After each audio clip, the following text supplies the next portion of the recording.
Who helped themselves out at the deadline and who disappointed? We've got winners and losers as we welcome in a pair of winners here. Back here with former MLB Executive of the Year Jim Bowden and CBS Sports baseball analyst Chris Welsh. Start with your biggest winners at the deadline, Jim. You were the GM with the Reds and Nationals. Who impressed you the most? Well, in terms of buyers, I think you have to look at the Astros and the Rangers. I mean, anytime you can add Justin Verlander and Kendall Graveman and bring them back, it just improved your chances of winning the division and the World Series. You got to compliment Chris Young in Texas for landing both Max Scherzer and Jordan Montgomery. Both of those were great trades for them. And look, for sellers, I'm going to give a lot of love to the New York Mets and Chicago White Sox. I thought both of those organizations did a really good job in selling their players and stockpiling prospects for the long term. So those were the biggest winners for me, at least so far.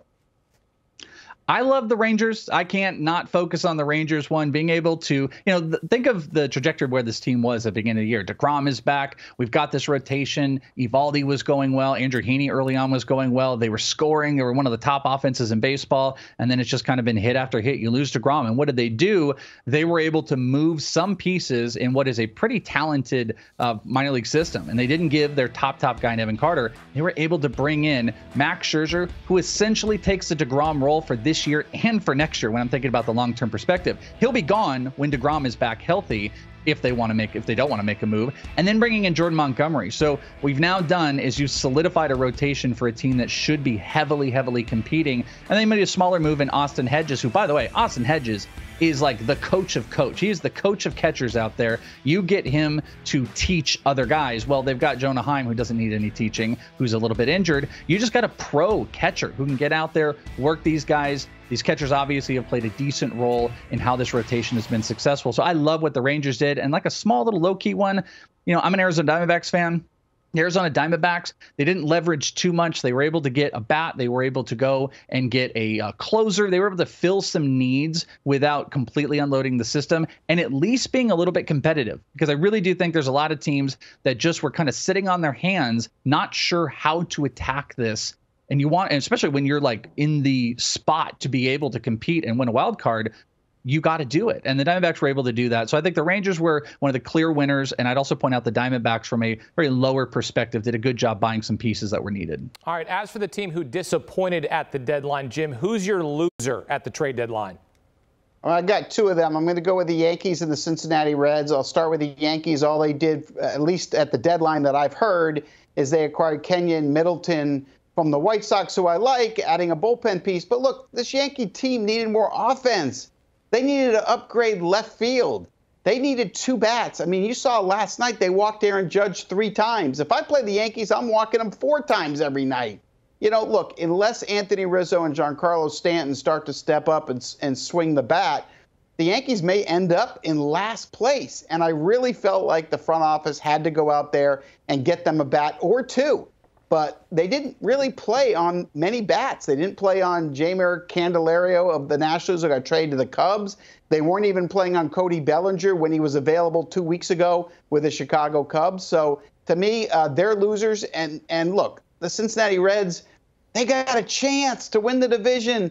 They've got a chance to go far in October. They needed one more starter. They were all out there available, and they swung and missed. So you got to put both of them as losers right now. Yeah, the Reds definitely won. I think the Yankees are the clear-cut loser here. I don't care if you're the bottom of the division. You're 4 games over 500. You're still in it at all times, and you're the Yankees. You had all of the assets. The Dodgers were the other team that had all of the assets. They made a few moves. So the Yankees, I think, are the clear-cut loser. I'll throw another at you. How about the San Francisco Giants? They saw the Dodgers make moves. They saw the Diamondbacks make moves. They saw the Padres make moves, and they just didn't go out and get aggressive. They're 2.5 out in the West. And there were pitchers they were talking about. There's some positional stuff out there. And the biggest move they made was bring up a top prospect who has a really bad swing and strike issue in Marco Luciano. So I would say the Yankees in the AL, NL, I just don't like how the Giants approach it if I don't get to take the Cincinnati Reds as one of the losers as well. Look, I know that winners and losers, it generates a lot of passion between fans.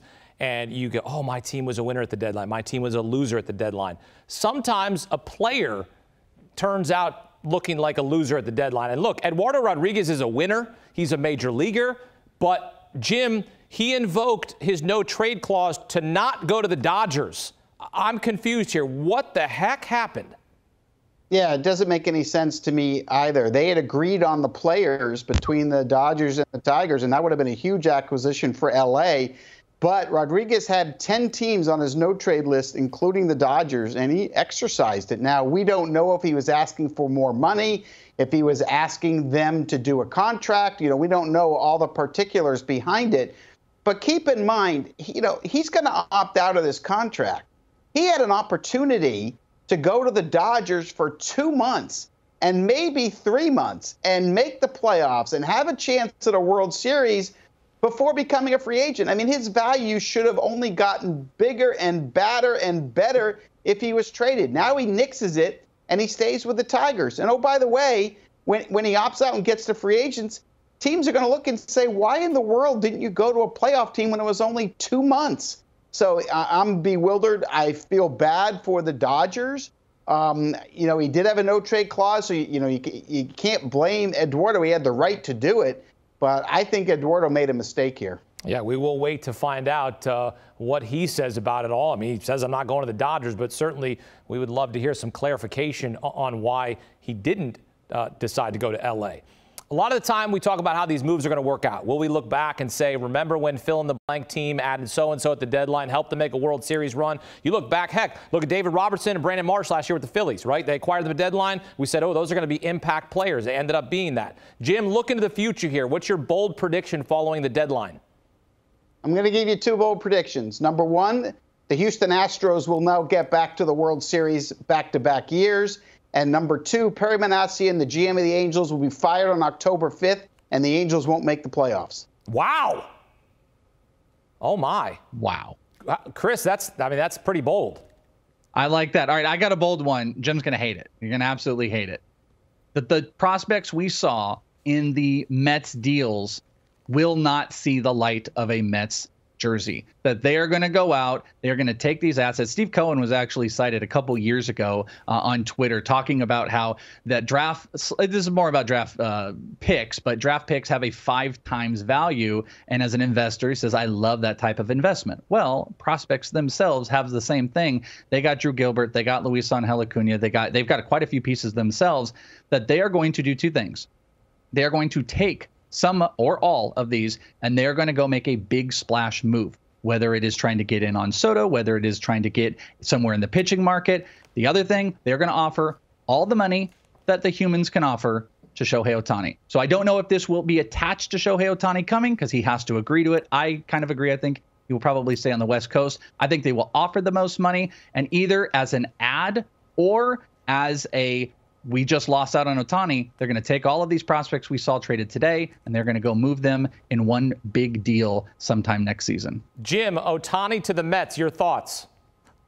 Yeah, I don't think it's going to happen. I mean, every person that I've talked to that knows Shohei tells me he likes the West Coast. And whether that be Seattle or the Dodgers, I would think those are the 2 teams that are going to be in the lead for him. But that's what I keep hearing. And remember, his agent is Nez Bolello from CAA. Nez has a house both in Orange County as well as up near the Dodgers.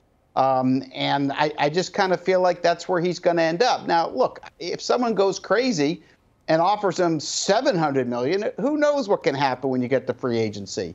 But all I can tell you is everyone that knows Shohei keeps telling me, A, he wants to go to a place where he can win and be in the playoffs every year. And number 2, he prefers the West Coast. And remember, he has spent 2 off seasons in Seattle. Don't look it under the table. By the way, I asked Jerry DiPoto, the GM and president of the Mariners, on Sunday. I asked him, does this organization have $500 to $600 million to spend on one player? His response to me, and I quote, "We'll find out." Ooh. Oh, our producer, Ryan Stryker, the biggest Mariners fan I ever known, never met. He might just take his headset off and run in the studio right now if Ohtani goes to the Mariners. That would be fun. That would be really fun because the Be a Angels. great fit. Him and J-Rod in the middle of that lineup for the next 10 years. That'd be a lot of fun to watch. George Kirby, Shohei Ohtani, Logan Gilbert, Luis Castillo. I mean, that's a tough rotation to beat with an insane lineup. Yeah, I'd like that. 6-man rotation, right? All Set for it. There you go. Well, we will find out. The Major League Baseball playoffs begin exactly 2 months from today. We'll see if Shohei Ohtani is in those playoffs with the Angels as we take a look at the odds to win the World Series. The Braves remain the favorites regardless of the deadline. They are relentless. They are the favorites at plus 330, followed by the Dodgers and Astros. The Astros, with this trade deadline and with the moves that they made, have jumped the Rays in terms of odds to win the American League after the deadline. Justin Verlander, the biggest name on deadline day, heading to Houston, looking to get the Astros back to the Fall Classic and go back-to-back.